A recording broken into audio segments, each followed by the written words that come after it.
Rich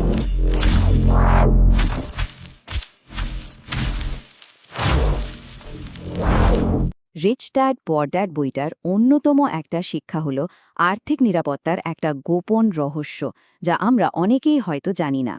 আমরা সাধারণত যা ভাবি, বাস্তবতা কিন্তু তার থেকে অনেকটাই আলাদা। তো চলুন আজ এই ব্যাপারটা নিয়ে একটু গভীরে যাওয়া যাক আর দেখি কিভাবে নিজেদের আর্থিক ভাগ্য সত্যি সত্যি বদলে ফেলা সম্ভব। আচ্ছা, শুরুতেই একটা প্রশ্ন করা যাক। ম্যাকডোনাল্ডসের প্রতিষ্ঠাতা রে ক্রোক আসলে কোন ব্যবসায় ছিলেন বলে মনে হয়? উত্তরটা শুনলে কিন্তু অনেকেই বেশ অবাক হবেন। আমাদের সবার মাথাতেই প্রথমে এটাই আসবে, তাই না? যে তিনি হ্যামবার্গার বিক্রি করতেন।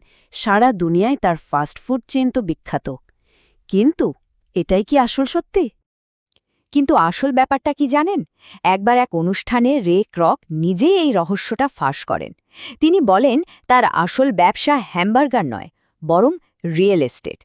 ভাবুন তো একবার, এই কথা শুনে উপস্থিত সবাই কতটা চমকে গিয়েছিল। ব্যাপারটা হলো, ক্রোক খুব ভালো করেই বুঝতে পেরেছিলেন যে প্রত্যেকটা ম্যাকডোনাল্ডস আউটলেটের সবচেয়ে দামি জিনিসটা হলো তার নিচের জমিটা। মানে তার মূল লক্ষ্য ছিল হ্যামবার্গার ফ্র্যাঞ্চাইজি বিক্রি করার মাধ্যমে সারা দেশের সেরা লোকেশনগুলোর মালিক হয়ে যাওয়া। আর এটাই কিন্তু সম্পদ তৈরির একটা দারুণ মূলনীতিকে খুব ভালোভাবে আমাদের সামনে তুলে ধরে। আর এই গল্পটাই আমাদের আজকের আলোচনার একেবারে কেন্দ্রবিন্দুতে নিয়ে আসে। সেটা হলো নিজের পেশা আর নিজের ব্যবসার মধ্যেকার পার্থক্যটা বোঝা। কারণ এই দুটো বিষয়ের মধ্যে কিন্তু আকাশ পাতাল তফাৎ রয়েছে। আসল খেলাটা কিন্তু এখানেই। দেখুন, পেশা বা চাকরি মানে হলো আমাদের ইনকাম স্টেটমেন্ট। সোজা কথায় মাস গেলে বেতন আসে আর তা দিয়ে সব বিল আর খরচ মেটানো হয়।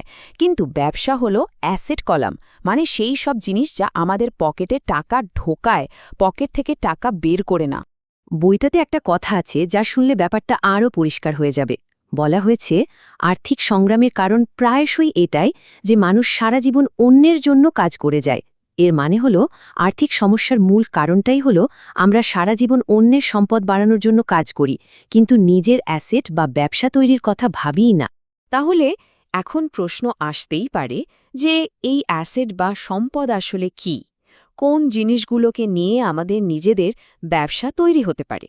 চলুন এবার সেটাই দেখে নেওয়া যাক। খুব সহজ কথায়, নিজের ব্যবসা মানে হল নিজের অ্যাসেট কলম।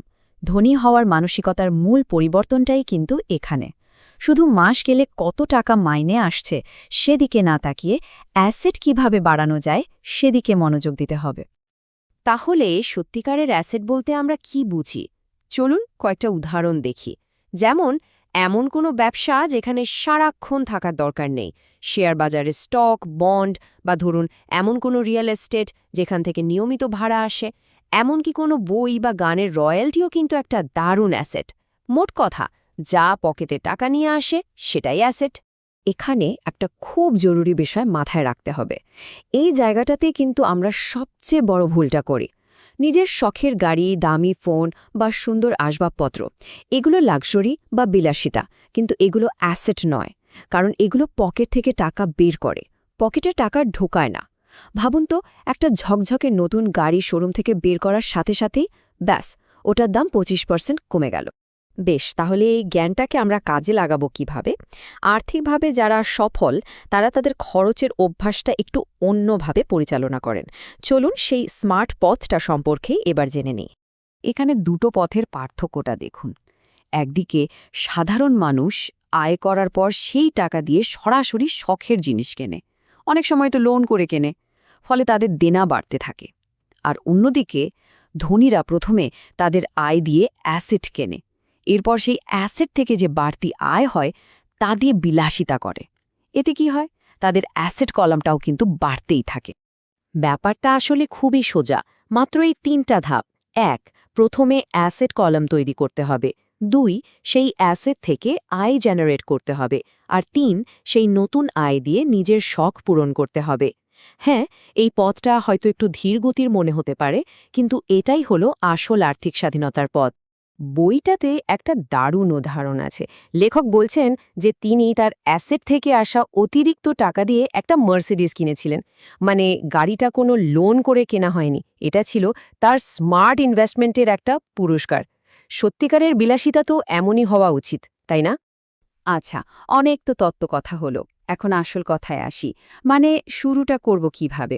চলুন আলোচনার একেবারে শেষ ধাপে গিয়ে কিছু বাস্তবসম্মত পদক্ষেপের কথা জেনে নেওয়া যাক। সবচেয়ে গুরুত্বপূর্ণ উপদেশটা হল, চাকরি ছাড়ার কোনোই দরকার নেই, চাকরিটা চালিয়ে যেতে হবে।